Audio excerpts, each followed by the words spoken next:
Hello guys, science MKS channel में आपका बहुत बहुत स्वागत है। इस वीडियो में हम डिस्कस करने वाले जनन स्वास्थ्य। इससे जो पिछला वीडियो था उसमें हमने ह्यूमन रिप्रोडक्शन के बारे में डिस्कस किया था। ठीक है, तो बहुत इंपॉर्टेंट रहने वाला ये chapter entrance exam point of view से। ठीक है, अगर आप इंट्रांस क्रैक करना चाहते हैं, जैसे कि नर्सिंग का इंट्रांस क्रैक हो गया, पैरामेडिकल का हो गया, फार्मेसी का हो गया, तो ये वीडियो बहुत ही इंपॉर्टेंट है आपके लिए। ठीक है, तो हम देखेंगे कि यहाँ से किस प्रकार के क्वेश्चंस बनते हैं। ठीक है, अभी आपको थोड़ा सा शोर आ रहा होगा क्योंकि अभी बहुत इन्वायरमेंट मौसम बहुत ख़राब हो रहा है, बारिश जैसा हो रहा है और आंधी तूफान चल रहे हैं, तो थोड़ा सा डिस्टर्बेंस होगी, बट करना पड़ेगा ये तो, क्योंकि आंधी आ जाए तूफान आ जाए, बट अपन को क्या करना है, इंटरेस्ट करे करना है। ठीक है, तो ये है हमारा जनन स्वास्थ्य। और जनन स्वास्थ्य क्या होता है, पहले मैं आपको इंट्रोड्यूस करा दूँ। जनन स्वास्थ्य आखिर होता क्या है? सिंपल सी बात है, जनन स्वास्थ्य यानी कि हमारा जो मेल और फीमेल रिप्रोडक्शन है सिस्टम है, ठीक है, उनका स्वस्थ होना, उसमें किसी भी प्रकार की इन्फेक्शन, बैक्टीरियल वायरल डिसऑर्डर नहीं होना, किसी प्रकार का जेनेटिकल डिसऑर्डर नहीं होना, एक प्रकार से स्वस्थ होना। ठीक है, किसी भी प्रकार की उसमें कमी नहीं होना, वो होता है जनन स्वास्थ्य। ठीक है, बट आजकल आपको पता है कि ऐसा नहीं है, बहुत सारे डिसऑर्डर है, जैसे कि इनफर्टिलिटी, बंध्यता है, बहुत सारे यौन संचित रोग है ना।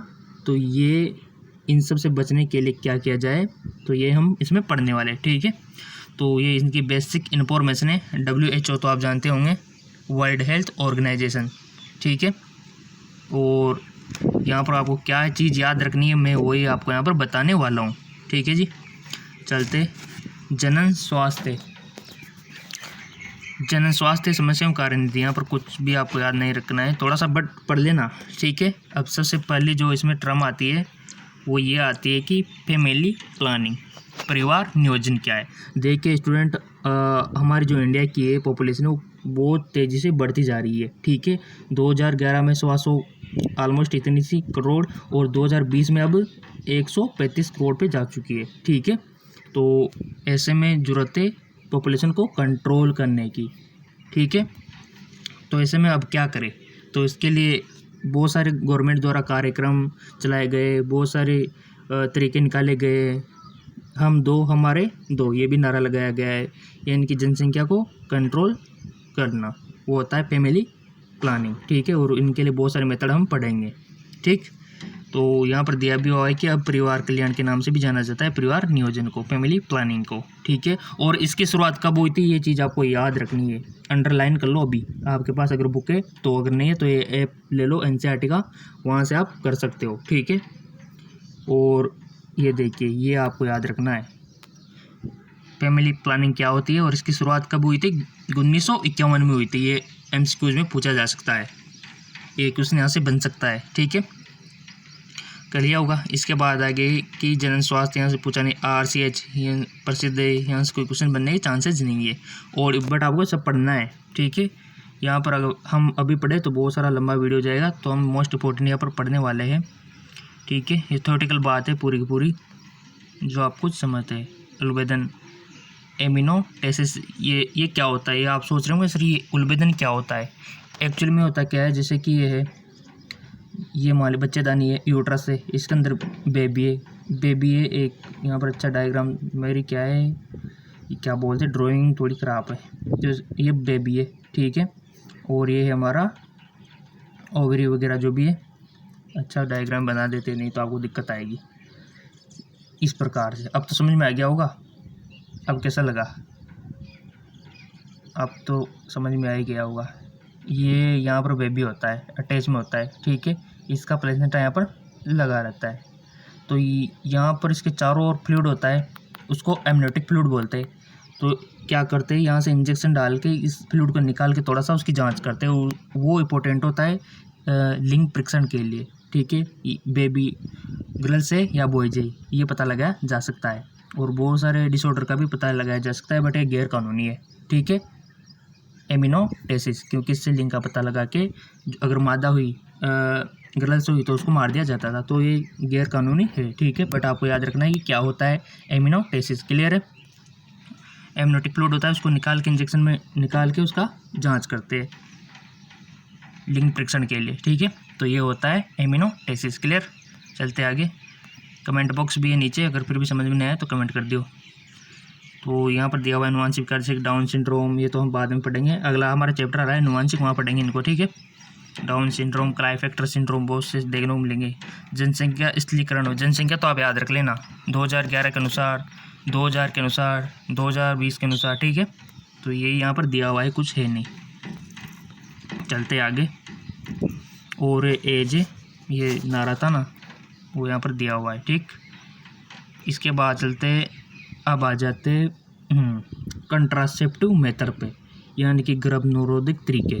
कौन कौन से तरीके हैं जिससे निषेचन को रोका जा सकता है, फर्टिलाइजेशन को रोका जा सकता है। सो स्टूडेंट, इसके लिए मैं आपको बता दूं, आपको ये चीज़ याद रखनी है, यहाँ पे लिख देता हूँ। इसके लिए 2 तरीके, किसके लिए, कंट्रासेप्टिव मेथड, 2 तरीके। पहला है हमारा नेचुरल, या इसको टेम्पोरेरी बोल सकते हैं, टेम्पोरेरी, और दूसरा है परमानेंट। स्पेशल वीडियो बना दूंगा इनके लिए कॉन्ट्रासेप्टिव, अगर आप कमेंट करोगे तो उसमें और अच्छे से समझा दूंगा, बट यहाँ पर बेसिक बात हम कर लेते हैं।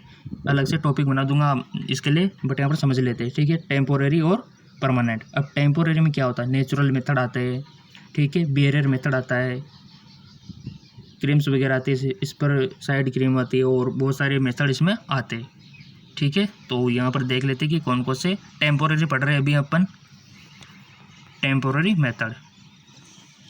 तो यहाँ पर सबसे पहली प्राकृतिक विधियाँ देख लेते हैं हम कि प्राकृतिक विधियाँ क्या है। तो प्राकृतिक विधियों में दिया हुआ है अवधि संयम। अंडाणुओं को रोकने के लिए इसमें एक उपाय है अवधि संयम। तो इसमें क्या होता है, यानी कि ये मेंस्ट्रुअल हमारा जो एमसी पीरियड है तो उसके अकॉर्डिंग इसको फॉलो करना होता है, वो होता है अवधि संयम। क्या होता है मैं आपको बता दूँ, जैसे कि कल हमने पढ़ा था, क्या पढ़ा था, मेंस्ट्रुअल साइकिल पढ़ी थी कि नहीं पढ़ी थी।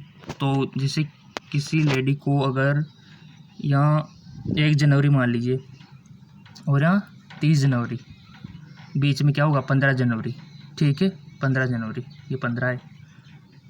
अब यहाँ इस डेज पर अगर किसी गर्ल्स को 1 जनवरी को एमसी आती है, यानी कि मेंस्ट्रुअल साइकिल उसमें होता है एक को, तो इसमें क्या होता है, अगर इसको प्रेग्नेंट नहीं होना है तो सेक्स कब करना पड़ेगा, बताइए, आप सोच के बताइए।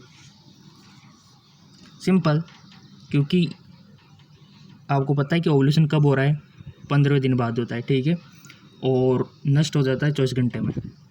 इसके बाद जो इसके लिए जो सेफ पीरियड है, इसको प्रेग्नेंट नहीं होना है, ये बैचलर है, तो उसके लिए जो सेफ पीरियड है वो है 30 के आसपास, यानी कि 28-29 तारीख डेट।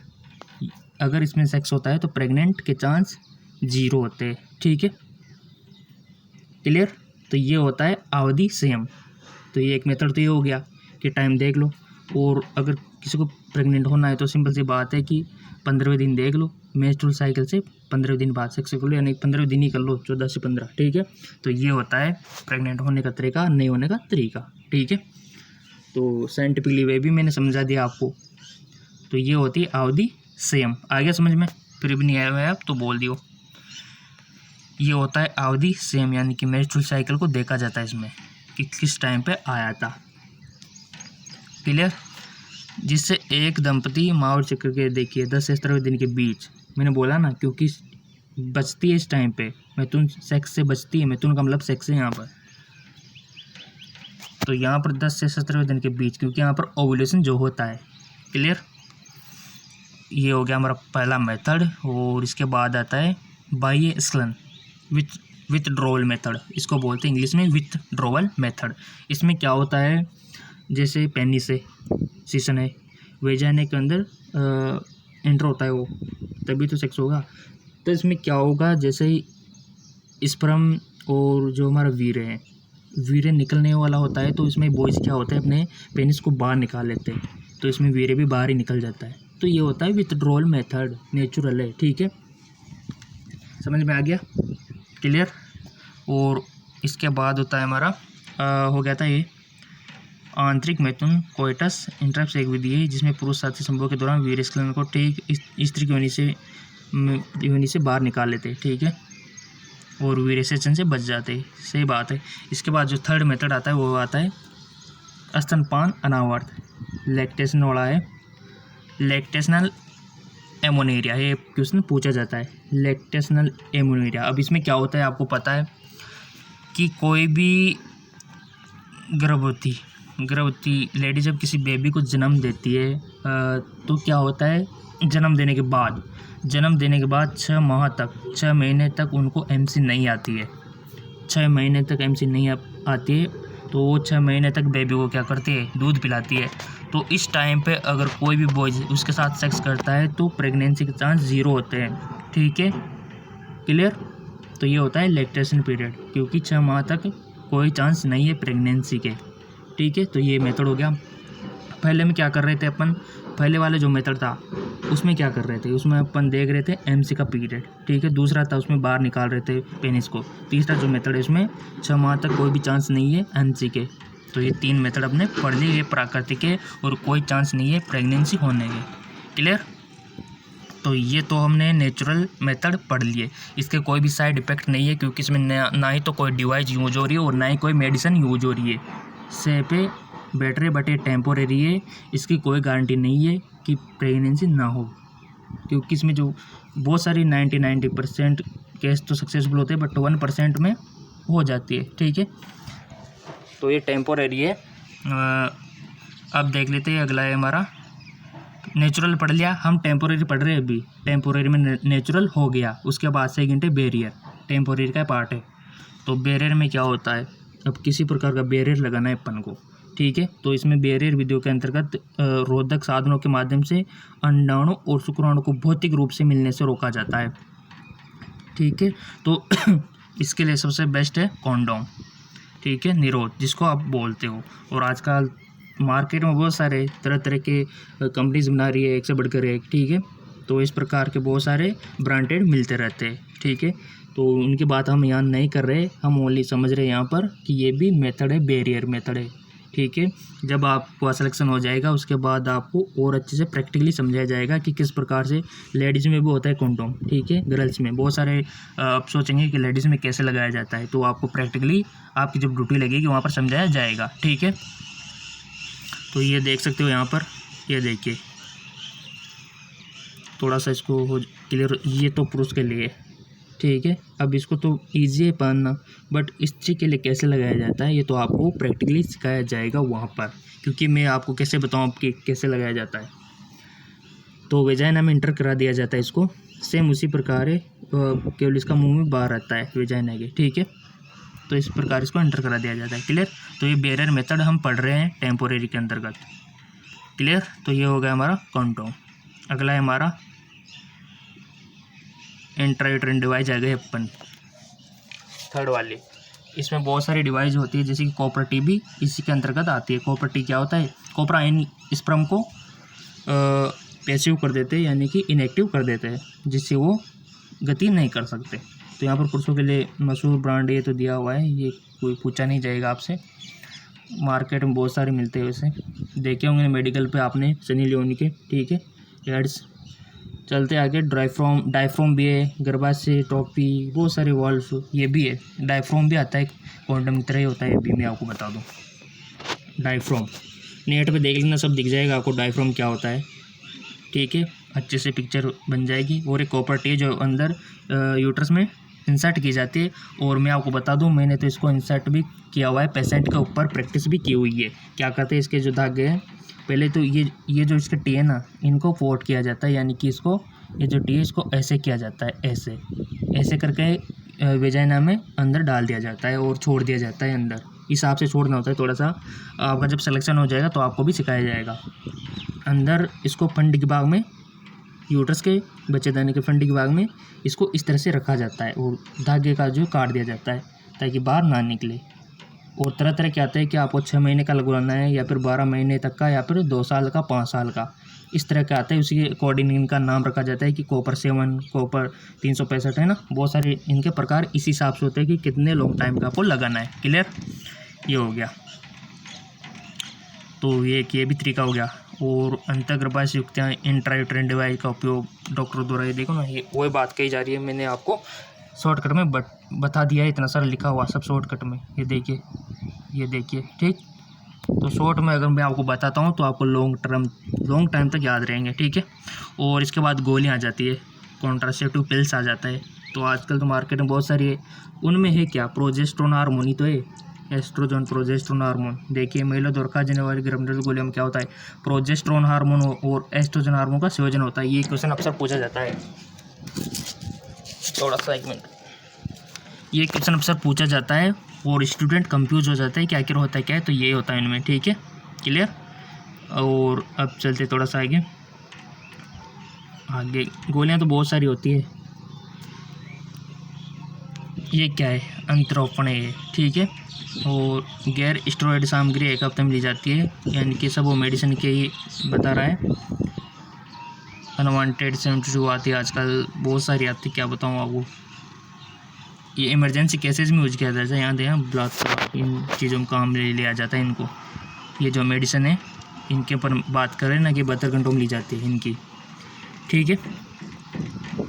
अब आता है अगला हमारा परमानेंट मेथड, जो कि अधिकतर जब कंफर्ट हो जाते हैं, यानी कि बच्चे अब नहीं चाहिए कि कभी नहीं चाहिए, तो उसके लिए ये किया जाता है, ठीक है।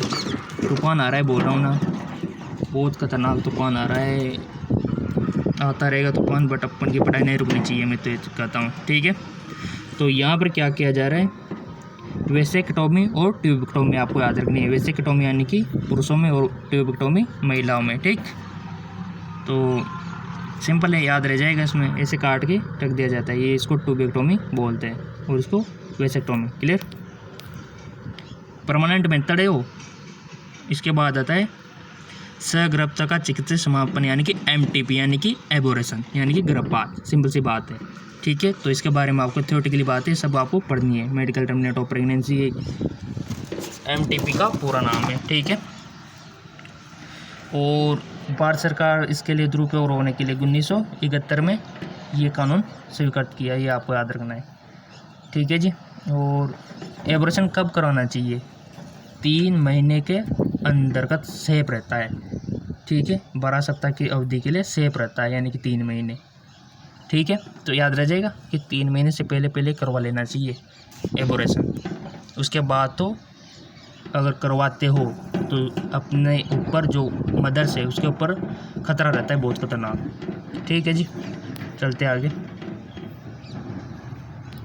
इसमें क्या है, असुरक्षित मिथुन। अब आता है यौन संचित रोग, बहुत इंपॉर्टेंट है। यौन संचित रोग जो कि सेक्स करने से फैलते हैं, ठीक है। तो कौन से, सबसे पहले तो दिमाग में आ गया होगा HIV एड्स, ठीक है, तो सही आया है। उसके अलावा भी बहुत सारे होते हैं, जैसे कि आंधी तूफान इतने खतरनाक कभी नहीं आए होंगे, हाँ आते रहेंगे। तो अगला है हमारा गोनोरिया और सिफिलिस, ठीक है। गोनोरिया क्या होता है, गोनोरिया यानी कि यूरिन करते, पेशाब करते टाइम पे जलन होती है जननांगों में, वो होता है गोनोरिया, ठीक है। और ये किससे होता है, नाइजीरिया गोनोरिया बैक्टीरिया से, ठीक। और सिफिलिस किससे होता है, ये आपको याद रखना है, सिफिलिस ट्रिपेनोमा पैलिडम बैक्टीरिया से, ठीक है। और इसके बाद हर्पिस है और मम्पस से, बहुत सारे मत्स्य से होते हैं, किससे होते हैं, ह्यूमन पेप्लोमा वायरस से होते हैं, मत्स्य से, याद रखना ये सब। और हेपेटाइटिस B, ये सारी चीज़ें आपको याद रखनी है, थोड़ा सा इसको गांठ बांध लेना इन चीज़ों को, ठीक है। Gonorrhoea, syphilis, herpes, genital herpes और क्लेमिडिया और ट्राइकोमोनासा, लैंगिक मत्स्य और हेपेटाइटिस B, क्लियर। ये सब क्या है, STD, ठीक है, सेक्सुअल ट्रांसमिट डिसीज, यानी कि सेक्स करने के दौरान ये फैलते हैं। और इसमें से आपको पता है कि हेपेटाइटिस B और HIV इंजेक्शन से भी फैल जाते हैं, कि किसी को इंजेक्शन लगा के आपको लगा दिए, वो फैल सकता है, ठीक है। तो वही है, बहुत इंपॉर्टेंट है ये। यौन संचारित रोग बैक्टीरिया वाले कौन कौन से हो गए, नाइजीरिया गोनोरिया और ट्रिपेनोमा पैलिडम, याद रह जाएगा और याद रखना भी आपको। इसके बाद आते हैं इनफर्टिलिटी, बंधेता, बांझपन, जैसा कि मैंने बताया था कि डिसऑर्डर है उनका, हमारे जो स्वस्थ रहने की बात की थी, बट यहाँ पर डिसऑर्डर हो गया, फ्लोवेन ट्यूब में ब्लॉकेज हो गया या फिर स्पर्म काउंट कम होगा, इसलिए बंधेता होती है। तो इसके लिए क्या किया जाता है, सहायक जनन प्रौद्योगिकी ART, यानी कि टेस्ट ट्यूब भी आपको पता होगा। गुड न्यूज़ अगर मूवी देखी हुई आपने तो अच्छे से समझ में आ गया होगा ये सारी चीज़ें आपको, ठीक है। फ्लोवेंट ट्यूब में अब इसमें भी क्या होता है, कंडीशन होती है टेस्ट ट्यूब में भी जिफ्ट GIFT, आपका याद है कि नहीं, ये जिफ्ट GIFT और ZIFT UTI, ये सारी चीज़ें आपको याद रखनी है। आवाज़ से नहीं आ रही होगी आपको, आंधी तूफान इतना आ रहा है, फिर भी मैं कोशिश कर रहा हूँ आपको समझाने की। ये सब पढ़ा हुआ है आपने, कुछ समझदार टेस्ट ट्यूब भी, पात्र निषेचन है कि नहीं। आर्ट्स ब्लास्टोमियर होने के बाद मोरूला, गैस्ट्रुला, ब्लास्टुला सब पढ़ चुके हैं अपन, ठीक है। तो आपको इसमें ये तो पढ़ ही लिए अपने गर्भ निरोधक तरीके, टेम्पोररी और परमानेंट, और यहाँ पर हमने सेक्सुअल ये रोग पढ़े थे, यौन संचरित रोग। और इसके बाद है हमारा चैप्टर क्लोज हो गया, बहुत छोटा चैप्टर है, बहुत अच्छी बात है। इसके प्रैक्टिस क्वेश्चन भी मैं आपको करवाऊँगा, ज़्यादा कुछ नहीं है इसमें, सिंपल सा वही है पात्र निषेचन में। और इसके बाद आपको यहाँ पर याद जो रखना है निक्षेपण, ये तो सब पढ़ा हुआ है, ICSI, इसमें निक्षेपण होता है। इसके लिए चैप्टर भी है, नीचे डिस्क्रिप्शन लिंक दे दूंगा, वहाँ पर अच्छे से समझाया हुआ है ये सारी चीज़ें, जिफ्ट गिफ्ट है ना, ICSI, नीचे डिस्क्रिप्शन लिंक दे दूंगा, आप उसको देख लेना। और ये सारांश मैं रिकमेंड करूँगा आपको पढ़ना ही, ये कंपलसरी है। अगर ये नहीं पढ़ा तो कोई उम्मीद मत रखना कि आपका सिलेक्शन हो जाएगा, सारांश तो पढ़ना ही पड़ेगा, ठीक है। तो इस चैप्टर में कुछ भी समझ में नहीं आया है तो बता सकते हो। यहाँ पर हमने जाना जनन स्वास्थ्य क्या होता है, और इसके बाद कॉन्ट्रासेप्टिव मेथड यानी कि गर्भ निरोधक तरीके, उसमें भी हमने टेम्पोररी और परमानेंट के बारे में पढ़ा। टेम्पोररी में हमने नेचुरल जाना, उसके बाद बैरियर जाना, और उसके बाद जो पिल्स वगैरह होती है उसको जाना। इंजेक्शन भी आता है आजकल तो, एस्ट्रोजन प्रोजेस्टेरोन का इसमें वो होता है। इसके बाद हमने परमानेंट मेथड में मेल स्टरलाइजेशन को क्या बोलते हैं, वेसेक्टोमी, और फीमेल को ट्यूबेक्टोमी, करेक्ट, महिला नसबंदी जिसको आप बोलते हो। तो अब बताइए क्या चीज़ आपको समझ में नहीं आई, किस टाइम पे आपको फैमिली प्लानिंग कानून कब लगाई, सारी चीज़ें मैंने आपको बता दी है। और कोई भी समझ में नहीं आए तो आप डिस्क्रिप्शन में कमेंट कर सकते हो, और डिस्क्रिप्शन लिंक दिया हुआ है इससे पिछले वाले वीडियो का, ह्यूमन रिप्रोडक्शन का। और ऐसे क्वेश्चन आपके प्री एग्ज़ाम में पूछे जाने वाले हैं, और ये इसी प्रकार से प्रिपरेशन होती है, और यही तरीका है NCERT को फॉलो करने का, ठीक है। और क्वेश्चन इन्हीं में से आएंगे, ठीक है। थैंक यू लोग।